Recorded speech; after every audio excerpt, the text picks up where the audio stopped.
Isa sa mga prioridad sa liwat nga pagbalik sang klase sumugod Hulyo 29 amo ang paghatag sang nagakaigo nga solusyon sa pagbaha sa mga eskwelahan, ilabi na nga nagsugod na ang tig-ululan. Ini ang suno kay Mr. Hernani Escolar Jr., Regional Information Officer sa Department of Education ng DepEd Region 6. Dugang pa niya, may mga memorandum na nga ginpapanaog ang Regional Office sa mga Schools Division Office sa SDO nga i-maximize ang tiyempo sa brigada eskwela nga magasugod sa Hulyo 22. Pahayag pa sang natungdan, lakip sa mga pagahimuon among pagkayo sa mga drainage agod makalikaw sa mga waterborne diseases kag hindi man maapektuhan ang klase sang mga estudyante.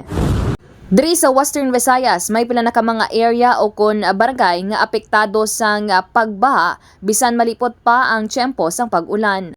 Report nagikan sa DepEd Region 6 inisi ka K5, Kim Montaño Caluyo para sa Kampiyon na Balita, Serbisyo Publiko kag Kalingawan sa Iloilo, K5 News FM.